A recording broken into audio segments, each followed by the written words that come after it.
Good afternoon. Welcome. My name is Drew Clark, editor and publisher of Broadband Breakfast and of counsel at the ComLaw Group.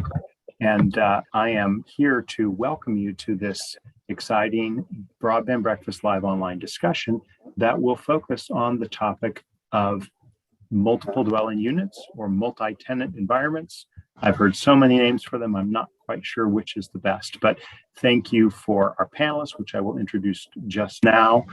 We want to use a current proceeding that is before the FCC that is into or is addressing this question. It's called Wireline Competition Bureau seeks to refresh record on improving competitive broadband access to multi-tenant environments. So we're going to start with that, but we will not stop with that. We're going to make sure we talk about an array of topics pertaining to, as we laid it out in the discussion here, when Greenfield fiber meets Brownfield multiple dwelling units. And that's a bit jargonese, which is against our general policy. We don't like to use jargon. We want to explain it, make broadband topics accessible for the average user.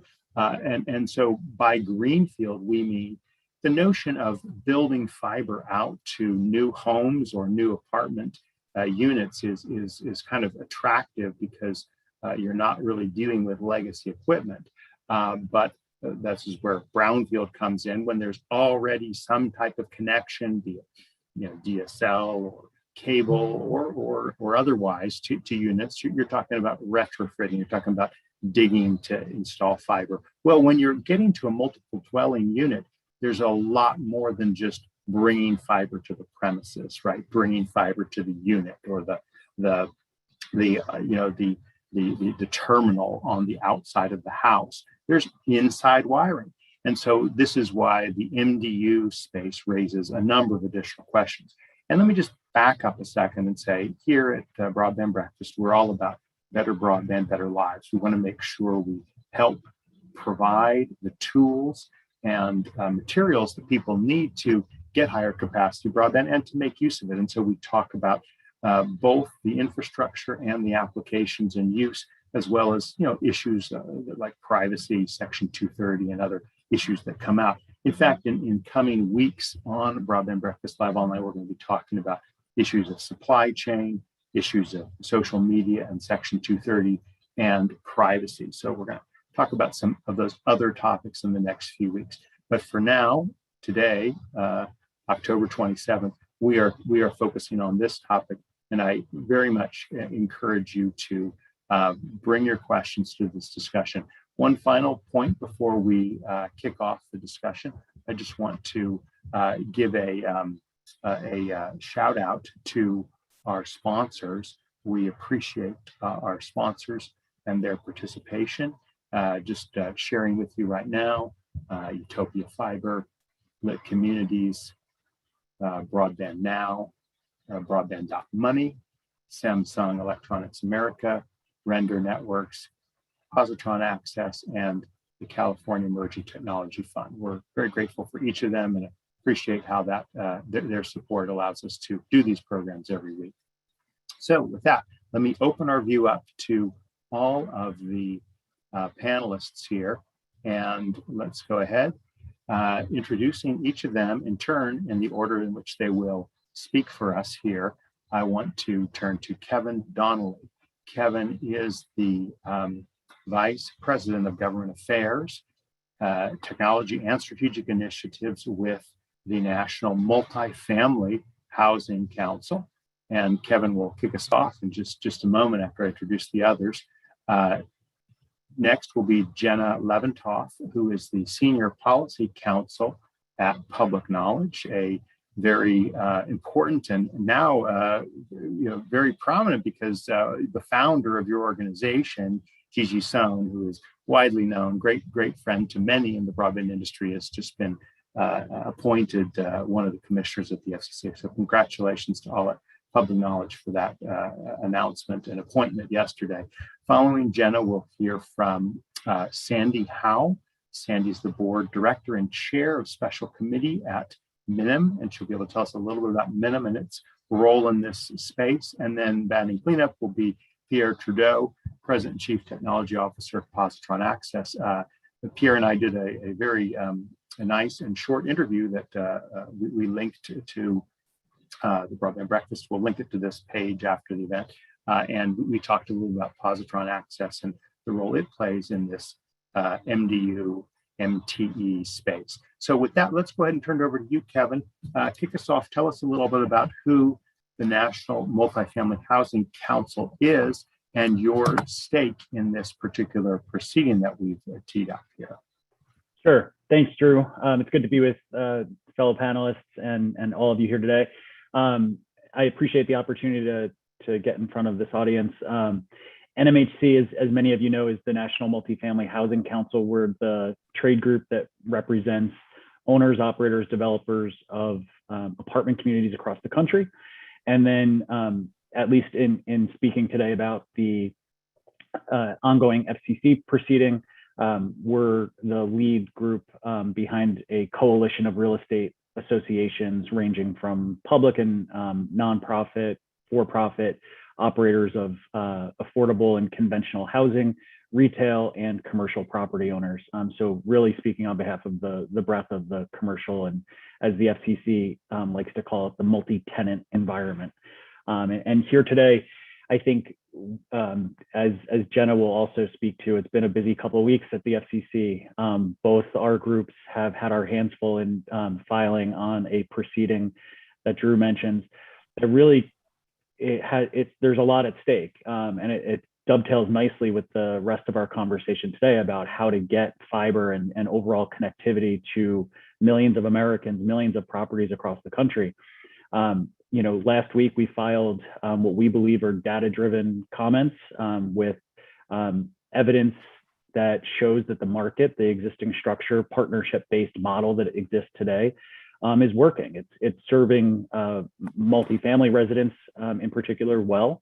Our industry was able to collect data that shows about 79% of apartment properties do have competition and choice on site. And the commercial and retail sectors are also well served. And I think, all across that spectrum, the multi-tenant environment, we have seen the network collectively tested throughout the pandemic, and by and large, we have fared well. I will acknowledge that if and where we talk about a market failure, it really is at that lower end of the spectrum, low-income properties, smaller properties, affordable or just properties where the economics of a provider coming in and deploying infrastructure can be challenging. And in those spaces, it's also challenging for the owner, the property owner, to carry that expense as well. So there's certainly a lot at stake. I'm looking forward to Pierre and Sandy talking more on the infrastructure side and how maybe there's some new solutions that can come to bear to help us ultimately achieve our shared goal, which is ensuring everyone, regardless of where they live, have access to high quality, high speed broadband. Kevin, you're just a little too brief here. Let me invite you to elucidate a little bit more Sure. on this proceeding and this context. So when we were chatting a little earlier, you were saying this is the third foray in a few years that the FCC has ventured into this space. To talk just a little bit about that, maybe you want to mention this controversy about San Francisco ordinance that came up and how that ties in. If you have any thoughts on that, Kevin, just to kind of make sure we have a good round out understanding, at least from your perspective. Yeah, for sure. I was trying to be brief though, as to give time for the others, but I'll happily give a little bit more background. So the current proceeding at the FCC, looking at competition and the state of the market in the multi-tenant environment, is essentially the third review of our space since 2017. This has been an active area for the commission historically, and I'd say over the past decade or so, there's been a willingness by our industry and by the commission to hear each other out and to have an ongoing dialogue. I think in both the 2017, 2019 proceedings, and then really leading up to today, the commission's looking at how ultimately property owners and broadband providers or communications providers interact, what types of agreements they're entering into, and how those are benefiting residents or commercial and retail tenants. In particular, they're very curious about the impact of revenue share or infrastructure cost share agreements, particularly interested in the impact of wiring agreements, marketing agreements, and then overall access agreements. All four of those, we believe, are key tools for ensuring that the multi-tenant environment is highly competitive, that our property owners are able to lure providers in when possible, so that they can serve the properties. And then ultimately, I think give the property owner an ability to control access and make sure that their asset is protected and their residents in the multifamily space are receiving the highest level of service possible. And then I think there's a question that the FCC is exploring again, and it's on the topic of mandatory access. There, I think we have been embroiled in proceedings at the FCC going back to about 2017, where it was actually the city government passed a mandatory access ordinance. In San Francisco, you're now speaking in San Francisco, yeah. That proceeding was actually, there was a petition filed by a collection of broadband providers who said that the proceeding needed to be preempted by the FCC. Ultimately, the FCC allowed much of that law to stand, but did strike down the mandatory sharing of wire, because there are hyper-technical reasons why wiring share is a problem and ultimately harms consumers. It harms the service that is received by residents or commercial tenants. So we were grateful for that limited preemption, but we do believe that mandatory access writ large is the wrong policy.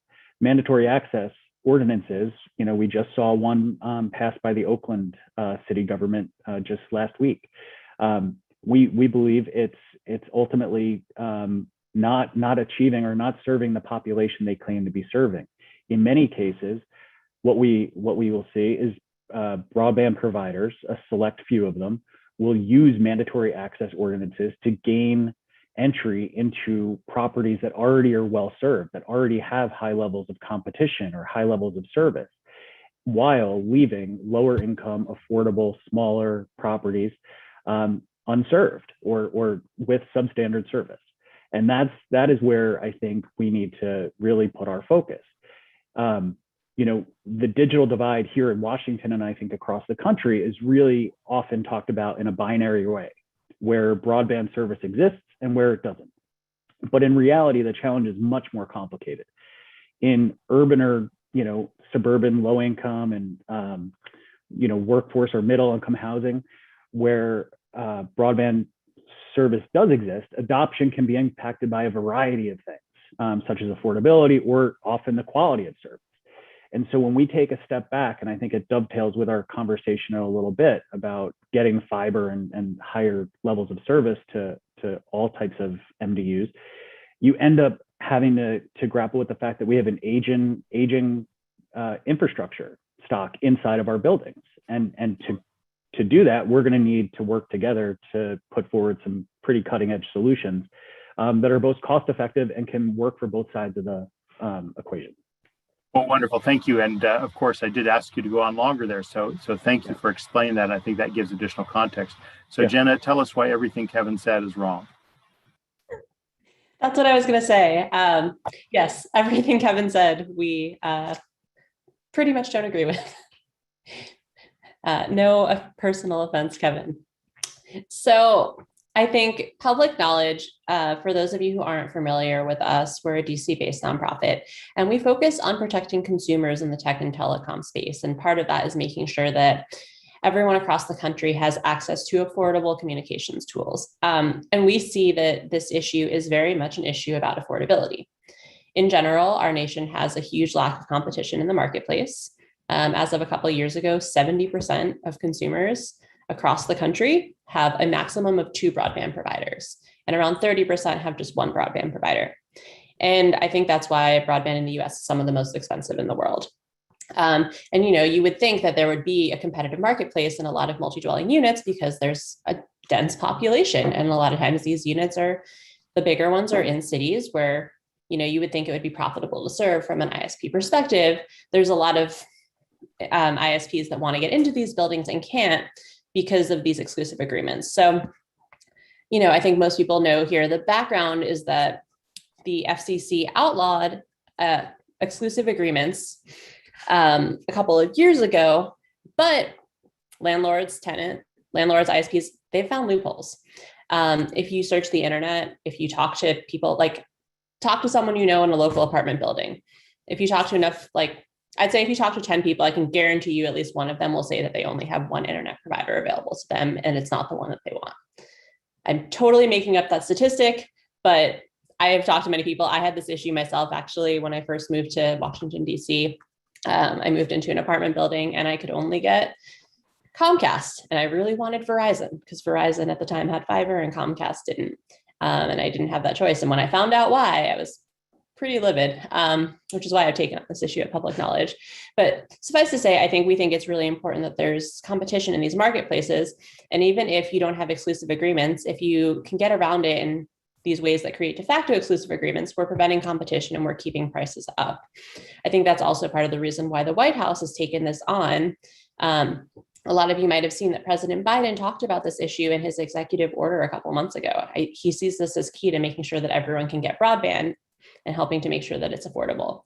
So when public knowledge filed on this issue in the docket last week, we said a couple things, pretty much the exact opposite of what Kevin said. We think that it's really important that the FCC bans not just exclusive agreements, but any agreement that has the impact of being exclusive, whether that's the ones that they talk about here, such as revenue sharing or exclusive marketing agreements, all of those, but anything else, like bulk billing at times has been used to create an exclusive environment in multi-tenant buildings.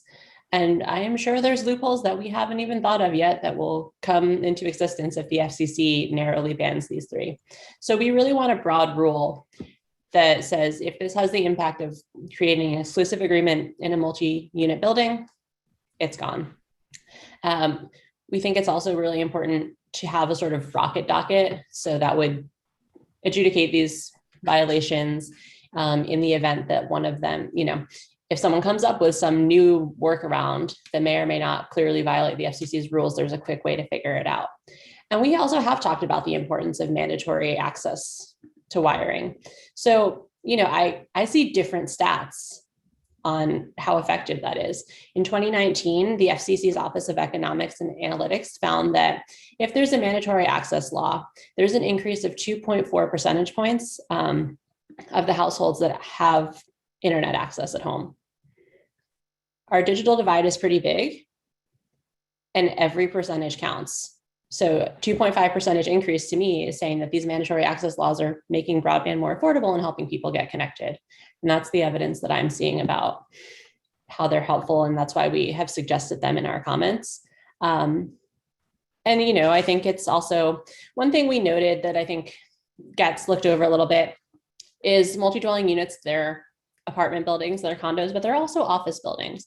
And there's a lot of really special use cases here for businesses especially in terms of network resiliency. So a lot of businesses intentionally need to have multiple networks so that if one goes down, they still have another. It's really critical. They'll probably need it for their credit card machines or taking orders, placing orders, everything. And so we do want to make sure that any rules protect both residential and business. And we want to make sure that we think about the specific business use cases here about why things might be different. Also, you would think that a large business might have more marketing power. Let's say there's a chain, I'm thinking Whole Foods. Maybe they want to have an agreement with an ISP for all of the Whole Foods in a state. They can't do that if the particular shopping center that they're in has an exclusive agreement, and that's going to keep their prices up as well. So, that's something to think about, is that these agreements are not helpful. Hopefully that's enough to. And let me just ask you one quick follow-up. So could you, earlier, just a moment ago, Kevin identified kind of the big four, or, they are, revenue agreements, cost sharing agreements, marketing agreements, wiring agreements. From your perspective and interpretation, so to speak, Jenna, which of these have already been banned, or like what is the state of restrictions on exclusive agreements between a multiple dwelling unit owner and ISPs? So all that the FCC has outright banned are actual contracts that say provider A is the only provider that can offer internet service in this building. Those are the only things that have been banned. All these other types of agreements have popped up as a sort of workaround against that FCC ruling. So, you know, when people do one thing that's pretty common is an internet service provider will give kickbacks to a landlord. They'll say, hey, if 80% of your residents sign up for our service, we'll give you 10% of our profits. And what that incentivizes the landlord to do is say, well, if I let in another provider, I'm not going to hit that 70, 80% threshold, and then I'm not going to get any profits. So I'm only letting this one provider in. And this is the provider that gives me the biggest percentage of kickbacks. A smaller ISP that's not going to give me as much money, like, why would I let them in? That's not profitable for me. So they created this workaround. It's not technically an exclusive agreement, but the landlord doesn't have to open up their doors to other providers if they don't want to. And so they use this as an excuse to not. We've also seen a lot of instances of there will be an agreement that doesn't say that only one ISP can serve a community, but it does say only one ISP can advertise. So that in and of itself is kind of problematic because a lot of the smaller companies will tell you, no one knows we exist until we have an event in the building. And then they sign up with us because then they know that we exist. But there's a lot of reports about buildings and building managers that read these and they just don't quite understand that it's only about marketing. And so they're, overly conservative. They read it as being an exclusive agreement, period, and enforce it that way, even though that's not actually what it says, even though it's not actually breaking the law. So none of these things have been outright banned by the FCC. I think of them all as loopholes. I'm sure Kevin will want to respond, but I'm going to resist. Kevin, just hold on to your questions, debates. We will come to them. Let's hear from Sandy Howe. Tell us a little bit about Minim. Tell us a little bit about your take on this debate and I guess workarounds. Maybe that's not the right word now, but what are some other solutions for getting higher capacity broadband to MDUs? And then let's hear likewise from Pierre, get his thoughts, and then we'll round robin it to a broader discussion. So go ahead, Sandy. The floor is yours. Great. Thank you, Drew. So Minim creates intelligent connectivity products in the home and that are sold at retail under the Motorola brand. So think about modems, gateways, high-speed wireless routers, mesh systems. And, there's a lot, Minim works with a lot of the cable broadband, so it allows customers to go buy their products at retail to connect to the cable broadband. And having been in the cable broadband industry for almost 30 years now, I'm very proud of an industry that, one, we have 1 gigabit service to most homes in their footprints today. So this is a huge speed benefit, and it looks like we're going into another round of speed wars as 5G is being more widely deployed and there's more devices available, as well as there's rumbles from the telcos of more fiber to the home. The other thing the industry has done that has been very impressive is during the COVID response, the industry really leaned in. And having worked with providers all over the world, I watched where there were countries that lost internet for 24 hours.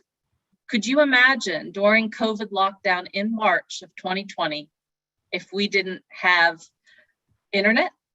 We wouldn't have Zoom, which we all are so dependent on today. And, our industry was great because not only did they have a system that was designed, and I know very well about all the bits and bytes of the design and why it could take the additional traffic capacity. It was designed to be able to handle that extra traffic. But the industry also measured it and reported every how they were doing in all the big cities.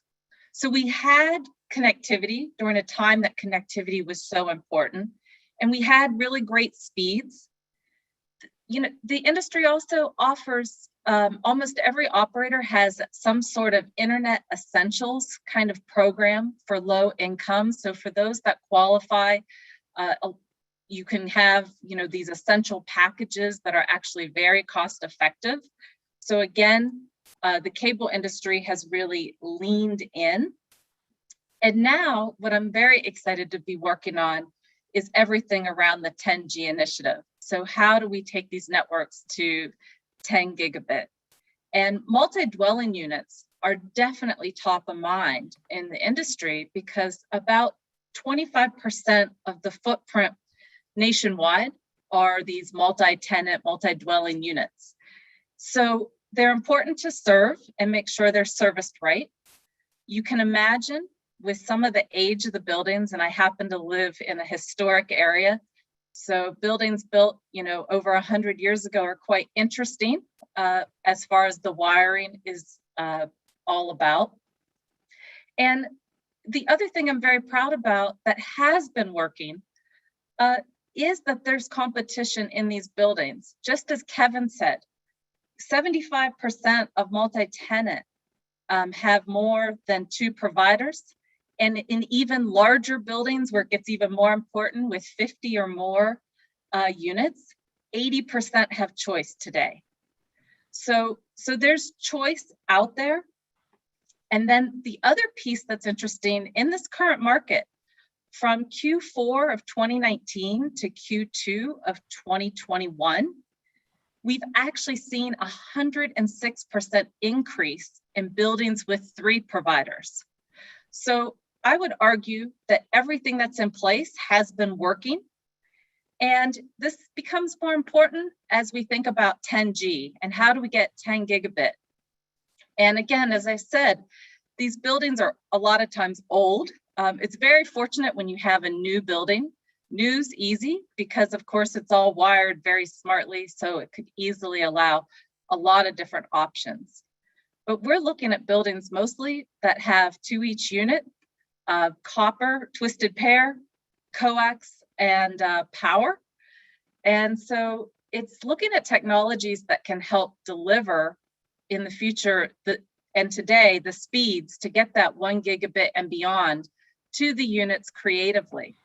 And I will share with you, having spent years in the networking space and in the outside plant side of the network, going over anything copper, it's very interesting, it's hard.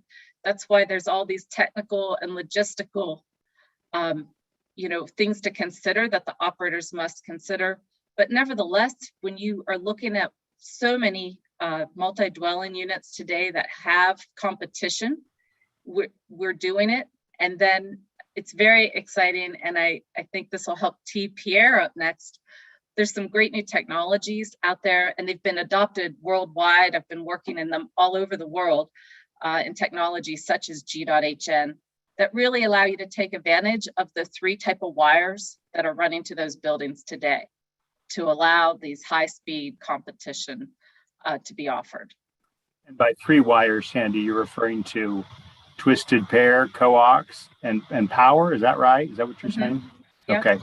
All right. Well, Pierre, over to you. Talk a little bit about the pre-2010 and the post-2010 buildings and how you view this controversy and problem that the industry has. Yeah, thank you, Drew, and thank you, Sandy, for the great handoff. Basically, Positron is working with operators of all sizes. So we're working also with the big ones, all the tier ones. We're also working with very small ISPs that are trying to change the market dynamics in their environments. So ISPs that serve a few thousand doors. And all of them have a challenge that was raised by both Kevin and Jenna and Sandy about the difficulties in some of the older buildings and also some of the buildings where there's lower income.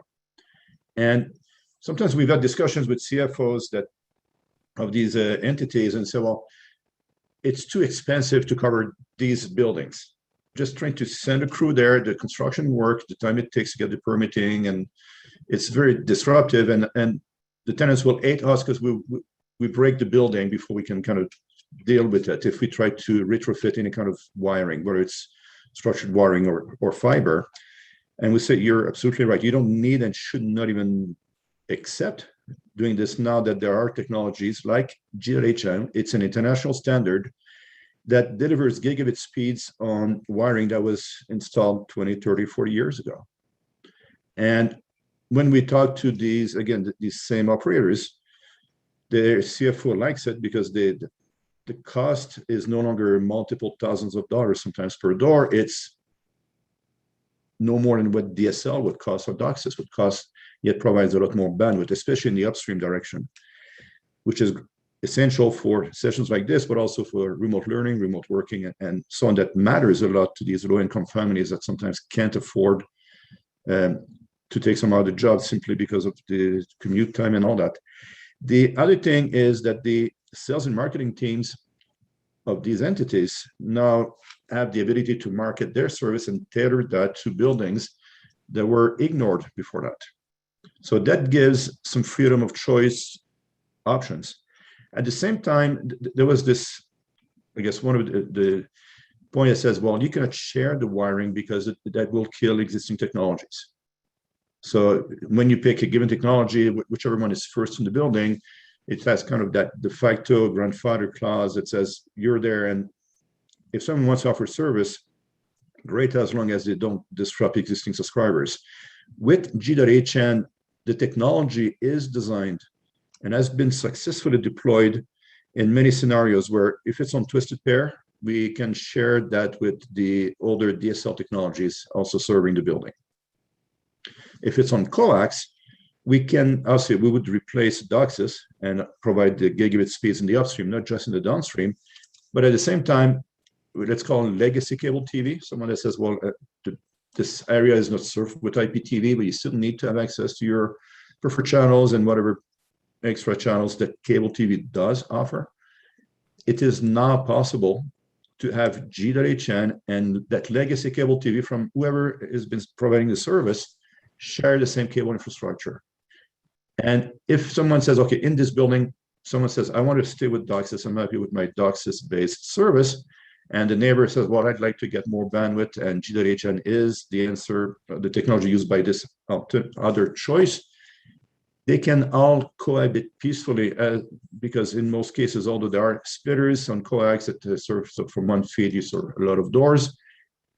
Ultimately, they all have home-run coax to a wiring closet of sort, and then that's where the splitters are, because it was convenient also to disconnect a subscriber that no longer wants a service or is not paying the bills. So we take advantage of that, where we can run alongside beyond the splitter to use different technologies and still share the overall coax infrastructure in the building. So we've given a solution to address a lot of the issues that were raised that ultimately impact pricing, impact availability of services, and choice. So now we're working with, again, some of our customers do have these exclusive agreements. Some are alternate operators trying to come in with an open access type of approach. We were talking to one of my colleagues earlier today was with a company that does community networks where they want to have open access, working with these cities. The technology is versatile and works in each of these environments. So now we change the dynamics of what became kind of a rationale for justifying, to an extent, some of these exclusive agreements. That kind of constraint goes away. So at least it's no longer a technology concern the way it was up until recently. So wonderful. Thank you so much. The table's really been set for a discussion. I'm going to lay out three things that I think are pretty good things, or objectively good things. One of them is getting higher capacity broadband to multiple dwelling units, like let's just say moving to gigabit, higher than gigabit speeds, up and down, symmetrical, or at least closer to symmetrical. Second, competition or more choices, so that, if I live in an MDU, I'm not stuck with whoever my apartment owner, or even I guess if I'm a condo owner, I don't know quite exactly how all those rules work. And the third, no one's really used this term, but I want to throw it out here, which is smart buildings, smart services, right? Having the kind of seamless things that broadband provides through your lobby, through other spaces. I mean, these are all part of the mix as I understand it. And I'd like, each of you to kind of address the frame of these. Are these in tension with one another? Let's start with Jenna, actually. Like, is it going to be attention to have, competition and have higher quality services, fiber, or do you in fact view them as going hand in hand? And what are some of your thoughts on that, Jenna? I view them as going hand in hand. So what we've seen a lot in the past is something called digital redlining, where a lot of providers don't want to invest in low-income communities. A lot of other providers, it's their business model to explicitly invest in these low-income communities. So, I think that I just don't buy the arguments that if you have an exclusive agreement, you're more incentivized to invest. We wouldn't be having these arguments if other ISPs didn't want to invest in these buildings. They clearly do. That's why they're trying to fight this at the FCC. So, okay. No, thanks for that. Let's kind of keep our responses brief like that. Kevin, I'm sure you have things you want to respond to from what's been said. So let's hear your response to these points. Yeah, I think Jenna raises a lot of points. Frankly, I think need to be countered from the property owner side. I think the underpinning of this is dovetailing on what Sandy raised. Competition in the multi-tenant environment, whether it's residential or commercial, exists. We are by and large better served than the United States as a whole, and that's using the FCC's own data. We can all take issues with maybe the data that they have in hand, but whether it's the broadband speed that they have out there, 25.3, or it's the level of competition that they say exists, multifamily and multi-tenant environments are better served than those environments. And that's because of the agreements that we are able to enter into and the competition we're able to elicit. And I would just say, the number one driver for multifamily and multi-tenant environment owner is the need for seamless connectivity to make sure our residents and our commercial tenants have access to high quality, high speed broadband. That is not a nice to have. That is an absolute essential. I think if the pandemic has taught us anything, it was that access to broadband was critical and no longer an amenity. It was right. A lifeline. Kevin, put aside the facts of whether we do or don't have better higher capacity competition. Could you just address this question of why is greater investment in the networks and MDUs in tension with more competition or more players within a particular MDU space?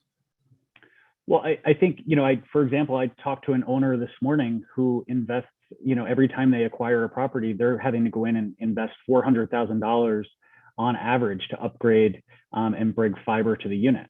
It sounds like there's some other more cost-effective solutions out there that our guys would love to hear about. And I think that's the key for us is, looking for tools of all kinds to make sure that we have connectivity that our residents can benefit from. And I think the reality is, going back to the current proceeding at the FCC, nothing in the existing proposals or what we assume that they are pursuing would boost deployment. Nothing would get deployment to where it's needed. And that is both in certainly in rural America, in places that just simply don't have access. But I think going back to Sandy's point on the aging infrastructure, if you look at just, for example, in the residential space, more than half of all rental units were built before 1980, and nearly a fifth of those properties were built before 1950. So just imagine the type of infrastructure that they're faced with. And the investment that's needed is not one that can be borne just by the property owner. It needs to be on the provider side too. So we need cost-effective solutions. Otherwise, it's ultimately residents and small businesses that are going to be negatively impacted. Well, I certainly want to get Pierre and Sandy in, but Jenna, could you have a quick, concise response to that point about how do we get these really old pre-1980 buildings kind of upgraded, so to speak, without sharing the cost, so to speak, beyond just the provider stringing it out? I zoned out for a second, admittedly, checking my email, so that's my bad. I think that there's a lot of companies that do want to make these investments.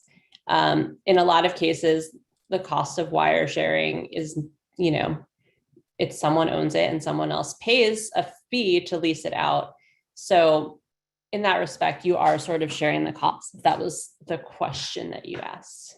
Right. I mean, and so are you basically saying, I mean, is public knowledge's response that all four of these things that we've outlined and mentioned briefly, you know, revenue, cost sharing, marketing, wiring agreements, are all four of them kind of like need to go, so to speak, from your view, Jenna?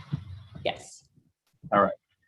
And maybe Drew, if I could just add something there. When I was explaining the technology, we are really a fiber extension. So we deliver gigabit speeds from the fiber that gets to the building, but not into the building. So that's the difference. And the one thing that allows is there's no additional wiring cost involved. So for the property owner, there's no additional investment and disruption of getting any kind of wiring changes. And the same for the operator. So the operator can come in and just install a box in the wiring closet of sort, or serve it from the outside for the smaller MDUs, and put a little modem inside the apartment, no different than what they put a Wi-Fi router, for instance. So that kind of sets aside the investment cost. And Kevin, you're right. Fiber to door is expensive. It's $600 to $800 on average per a typical MDU, the one that doesn't have anything out of the ordinary in terms of complexity. When there are issues, God forbid, asbestos in the walls, there you're talking many, many thousands of dollars per door, which kills a lot of projects and puts the rate of return so far out that does de-incentivize a lot of the operators, even the small ones that want to be aggressive. And if you avoid that element of the equation, now that changes the dynamic, and I think probably betters everyone's interest in getting broadband up to gigabit speeds to everyone. So I guess maybe the fundamental question that I really have for Kevin and maybe Sandy as well is, what is your view on competition, on a resident's ability to have an alternative provider if they're not happy with the provider of choice of the owner of the unit? Kevin, you want to address that? I can start. All right, go ahead, Sandy. Go ahead. Go for it. So, there's competition today. That's the biggest thing I guess, realize again from the research from the SEC, we have, options in the multi-dwelling. And I cannot tell you enough from the technology side, how buildings from 1980 and pre are just so difficult from an infrastructure. And we have to be very careful as, things we're looking at the policy side of this, because the cost, if it has to be held by the building owner, those costs will be passed on to tenants. And there's a lot of infrastructure that has to be upgraded if you think about all pre-1980 buildings. And again, that's what is so exciting, in my opinion, about the cable industry and solutions, as Pierre's mentioning, because the HFC technology, the ability, whether it's fiber coming to the building, to take existing wiring in that building and deliver those speeds, it's allowing for competition. So it's there using that existing competition. And as Pierre said, it's about getting that 1 gig and beyond, and the vision is at 10 gig to all these multi-dwelling units, which we also know is making up about a quarter of the United States. Kevin, what are, again, some of your thoughts on this question of competition and that as a good? Is it not really a good, or in this context, granted, there's competition in terms of providers, the owner of the unit can choose who they want to go with, but what about the residents of MDUs and MTEs? Well, I think, by and large, competition exists. Residents by and large have a choice, and where that is possible, our owners tend to prioritize that structure. Again, where the competition is lacking is at properties or in communities where the economics make it hard for providers to go in and do it on their own. And I think that's something where, we see great potential in the Biden infrastructure plan for increased subsidy, greater build out of networks. Those are all positive things that move the needle in the right direction. But until we can move the needle on the economics of a project, that is something that property owners, whether you're a conventional or luxury property owner, commercial property owner, or more importantly, affordable or lower income property owners, they simply do not have the financial ability to carry that alone. And I think that Sandy makes a great point. You know, if a property owner is forced to carry infrastructure simply on its shoulders, it's got to go somewhere. That cost has to trickle down. And at a time of a national housing affordability crisis, I'm not sure that that's the route we want to go. Jenna, let's get your response on kind of building out to lower income housing, public housing, and also what is your take on this San Francisco ordinance that Kevin mentioned at the top? So, first of all, there is not currently competition. You guys can say it as much as you want. That doesn't make it true. We all know that the broadband data that does exist, that you're probably basing this off of, overestimates those people that are served by at least 40%, or by at least 40 million, not 40%. And that this is fun. I feel like I'm in like a cool debate or something. It's delightful. So there isn't currently competition. I think that the providers, the bigger providers that are owned by shareholders, by nature of what they do, they need to make money for their stock, their shareholders, right? And so by nature of that, if there's an area that they can serve that's more profitable, they're going to serve that area over the less profitable area. They could probably still make a profit in either area, but they need to maximize their profit. A lot of the smaller ISPs that aren't owned by shareholders don't have this issue. So what we see happen a lot, and we've seen this in Cleveland, we've seen this in Dallas, we've seen this in, I believe, Detroit, we've seen it in Oakland, is that providers give the best, fastest internet to the wealthiest areas because those customers are more profitable. They're going to be able to afford broadband. Low-income consumers are less able to afford broadband, although hopefully the emergency broadband benefit that most of you are probably familiar with will help that out. So some of these companies have the incentive already to serve low-income consumers, whereas some of the bigger providers don't. In terms of San Francisco, I mean, I think what we've seen there is we have providers saying that this San Francisco law has helped them get into buildings that they previously couldn't get into. So I mentioned this in our comments, but there's an ISP named Monkey Brains. They said this year alone, they got into 1,800 new units. And then Sonic has been able to access over 3,000 buildings because of this San Francisco law. So it's helping to bring competition into buildings where consumers don't like the choice of broadband provider that's available to them.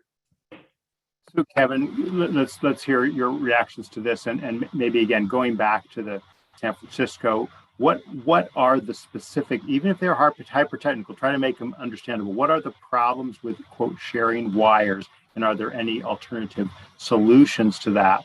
And again, what is your response to this notion that there's a good that comes from competition, as shown in the San Francisco example?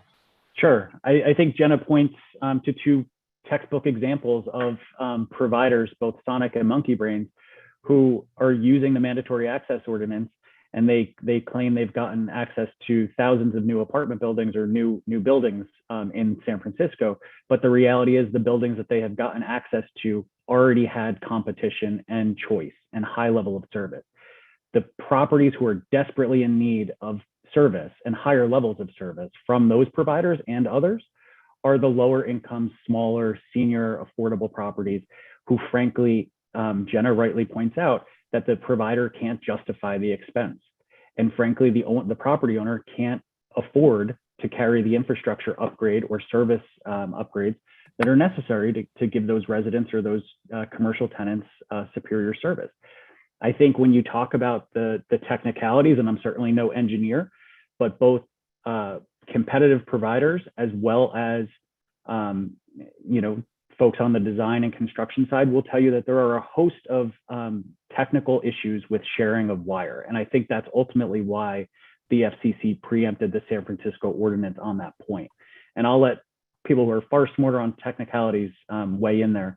But I will say that what I've heard anecdotally is that there are often times where two providers will come in, wires will be mistakenly cut, service is disrupted for residents or commercial tenants. Those are just some of the real world implications, but there are certainly engineering folks who can do a deeper dive on the problems of wire share. Let's hear from Sandy and then Pierre on their reactions to this point about the sharing of wires, the sharing of infrastructure. And I'm going to add another question, which is, are there buildings that welcome kind of competition or have some kind of a conduit system that allows multiple, or is that again, not necessary because technology once brought to the home can, through G.hn, for example, share it around. So Sandy and Pierre. So again, this wire sharing is very complex.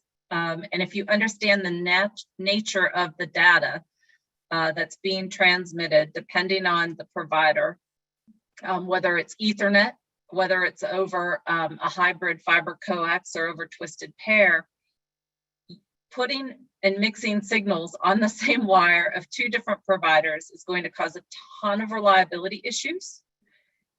In some cases, it just doesn't work.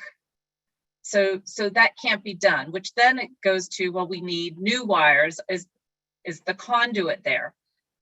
To do that wiring, it is so hard. Again, I was sharing with somebody here this morning. I have an MDU situation that I own a unit, and we had to, in 1980s, and we had to replace all the coax just to get good, reliable, high-speed data because of the environment the building's in.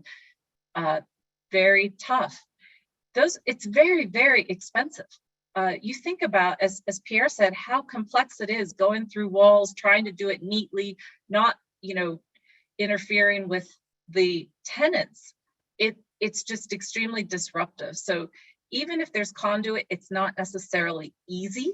You're still going to be making holes in the walls of tenants' units. They aren't going to like that. And then that's what, when looking at the different technologies that are out there, you don't want to do wire sharing. So you want to use the wires that are there. There are different wires there. So I think it's a good place to hand it over to Pierre, where the wires you can use and take advantage and deliver service depending on what's in place and have multiple options. Yeah, so to Sandy's point, the easiest wiring to use is definitely the telephone wiring, because every pair is independent from the other, although they're in the same binder, the same cable. There are ways to mitigate impact of one service versus the other. When we go on coax, it is feasible. It is being done right now. We have customers doing this. It requires a little bit more planning, but definitely it can be done, and it is being done. What I'd like to go back is a bit less on the technology and some element about a point to Jenna. It says the shareholder value says that focus on the more affluent neighborhoods because you get more of your money back. What we're seeing is, and that there's something interesting from New Street Research that has kind of put a dollar value for the shareholders on a broadband subscriber. So someone that can get up to a gigabit, and it's about $4,000 to the shareholder value of an entity, or versus if someone is served with lower speed, it's a couple $100. So there's that incentive for any carrier to say the value of my business will go up that much higher if I can offer gigabit speeds to anyone. And sometimes people say, well, it means it can only be done with fiber. And now with fiber extension technologies, you bring fiber to the building and then reuse the wiring, you achieve the same top line enhancement. And then for the very low income buildings, there's this emergency broadband subsidy. I think it's up to $50 per subscriber per month. With fiber extension technologies like the one we offer, within a few months, you've recovered your investment into enabling each and every door of the MDU to deliver gigabit speeds. So that is now changing the dynamic in two ways. One is the actual investment required, which is much less and can be covered by the EBB. And then on the other end of the spectrum is you generate so much value for your customers. So there's kind of a double incentive now for the operators to go out, even in the low income buildings, and do this investment. And we're starting to see that with some of our customers that are going back to these buildings that didn't pass a test and now are able to change the RRI, so the IRR, and then get away with it and now be able to improve their ability. They all want to offer more services to more doors. Now we give them a mean to achieve that. And the subsidies are certainly fantastic. I know Jenna wants to weigh in on this wiring question and maybe offer some other thoughts. Go ahead, Jenna. Yeah, I think there's just one thing that I want to draw a distinction with, which is, I think, Sandy is talking about sharing in-use wires. And there's a distinction between in-use wiring that a different provider is actively using to give service to a consumer and wiring that they own in the building that's not in use. And in fact, that was what we saw at issue in the San Francisco case, is the FCC very narrowly preempted the use of only in-use wiring, not out-of-use wiring. And so, I think there's a lot less to be argued that service will be reduced if another provider is using out-of-use wiring. And so lumping all of that together, I think, is somewhat unfair. So I want to draw that distinction. Just to say, if you're using someone else's out-of-use wiring, it's not interfering with the quality of service. I think there's an open question about the, interruption in service for sharing in-use wiring that I think the FCC should look into. The other thing I just want to note is we, public knowledge, this shameless plug time, we have been working with Consumer Reports on a tool that I'll put in the chat. And it's saying that if you live in a multi-dwelling unit, if you've experienced having just one provider available, share your story with the FCC while their docket is open. I believe so far we've gotten almost 1,000 people who have submitted comments to the FCC through this. So if this is something that you've experienced, or someone that has experienced it and they want to share their story with the FCC, certainly appreciate you weighing in on that docket, and I'll put the link in the chat. Great, thank you. And for those who are watching on other channels, because in addition to Zoom, we stream this on Twitter, on Facebook, on YouTube, and of course on Broadband Breakfast. We will put any other link that any of you want to provide, Kevin or Sandy or Pierre, to additional resources. And we will include that link that Jenna has just put in the chat window for those in Zoom. Let's kind of round up, okay? This is a bit complicated topic. Normally we try to get to a little more consensus than we perhaps have in this discussion, but I want to come back to what I started the question answer period, which is that if we've got these three goods, which is getting higher capacity broadband, let's just say gigabit up and down, more competition, so there's more choices for consumers, and the smart buildings, the smart services. Make your closing argument, okay? And we'll go in the same order we started with. Why is your position the right one to achieve each of those three goals of higher capacity internet, competition, and better services throughout the building? So let's just go Kevin, Jenna, Sandy, and Pierre again. Sure. I think, in closing, I think the existing structure of market-based partnership agreements is working. It's serving both our residents on the multifamily side and our commercial and retail tenants well across the multi-tenant environment. Capacity, something clearly our owners are very much committed to. It's why we're dedicating significant resources on the development and on the rehabilitation side of properties. It's, we talk about gigabit. That is a buzzword that residents know and are increasingly hoping for. And where possible, our owners are working to deliver that or better. I think we have a lot of room to grow there, and we're happy to see progress. Competition, again, I don't know how many times I can beat this drum, but it exists. Where it doesn't exist, it's a market failure, because that's where providers are unable to go, either because of geography or because they can't make the numbers work on their side of the equation. I think that's a public policy problem that we join Jenna in saying that the FCC needs to pay more attention to that market and likely dedicate subsidy. And smart buildings, smart tech, I think that is the underpinning of all of this. Consumer technology trends and preferences have shifted to a point where our owners know that both property operations, everything from energy efficiency to leak detection and so on, to access control and smart tech lighting and energy efficiency stuff in an apartment home is absolutely essential. And it's why connectivity is also important on the property operation side of the equation.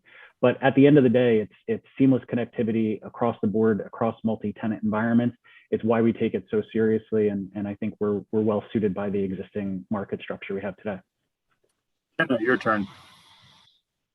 At the end of the day, I think competition is going to bring us not only competition, but higher quality internet and smart buildings. I think the reality is that if a provider knows that they have to compete, they're going to offer better service, whether that's through faster broadband, whether that's better customer service, so you're not waiting on hold for 9 years. They don't have a monopoly. They have to win over their customer base. And so they're going to compete better. And then it also gives consumers the choice to pick what's best for them. I think we don't want to overlook the fact that consumers matter just as much as business profits, if not more so, I would say. Consumers should be able to pick what they want. They should be able to pick the service that is faster, that's cheaper, that just, does whatever they're looking for in a service, even if it's just that the consumer likes the name better and that's what they want to go with. That is their prerogative and we should give it to them. I think most consumers don't base their decision on that. They base it on speeds and quality of service. So I think that bringing competition to the marketplace will get us this faster service. It obviously brings in competition and it helps buildings do what they need to do to be smart. Well, thank you. And thank you for being with us and representing the position you have here. Sandy, what are your thoughts? Close out on these 3 points I raised. Well, as far as 1 gigabit, 90% of people have broadband services today. So download speeds of 1 gigabit. What about upload speeds of 1 gigabit? Well, that is in the process, especially as we look to go to 10G. But it's definitely the technology is in place, the infrastructure is there and working to be expanded to provide that. There's also a competition, just as Kevin shared, and I just can't get over this enough. When you look at it, most buildings have 2 providers. The majority have it there. And third, it's all about the technology. You must have broadband to do all the things you've mentioned about how buildings get smart, become efficient. And it's there. The broadband subsidies, as Pierre mentioned, are also really helping to get broadband further and extend the reach to get to the rest of that 10%. Well, thank you again for being with us. Pierre, closing thoughts before I close us out. Yeah, so thank you, Drew, and to the other panelists. It was very insightful to hear all these different point of views. Basically, we're here to turn copper into glass. That's kind of our motto. Is glass is what people think that fiber is the be it all, and it's a fantastic technology. There's never enough fiber out there in the street along that can be used then to extend services. And we believe that having access to our type of technology does foster competition. Monkey Brains acquired a company called Common Networks in the Bay Area, and that was using our technology. So they were doing something very similar. And we have lots of other innovative new operators that have just surfaced in the last year or two addressing this exact need. And everyone is focused on, okay, I need faster bandwidth to the unit, to the apartment, which is great. But to Kevin's point, turning these buildings into smarter buildings with better heat control or cooling control, better security and all that, that doesn't need a lot of bandwidth, but it needs the right bandwidth where the wiring does exist today. So being able to reuse the wiring to control the overall operation of the building will bring about cost savings for the building owner, a better environment for the tenants, and ultimately helping reduce this CO2 footprint that we are all facing out there. So the competition of having the copper that becomes like glass-like to deliver these services suddenly becomes an enabler. And we have lots of other partners that are smarter than us about IoTs and all that. That is a whole topic in itself, but that is important to bring up older buildings to be kind of able to deliver the same services as a brand new building being erected now. Well, thank you for that perspective. And just before we close, I want to remind everyone, and I made an error earlier, we want to thank each of our sponsors for contributing to permit us to do these events. They include Broadband.money, Broadband Now, California Emerging Technology Fund, Lit Communities, Positron Access, Powerhouse Management. Thank you so much to Powerhouse. I forgot to mention them earlier. Render Networks, Samsung Electronics America, and Utopia Fiber. On behalf of Kevin Donnelly, Jenna Leventoff, Sandy Howe, Pierre Trudeau, I'm Drew Clark with Broadband Breakfast. Invite you to come back and join us again next Wednesday at 12 noon Eastern Time. Take care. See you next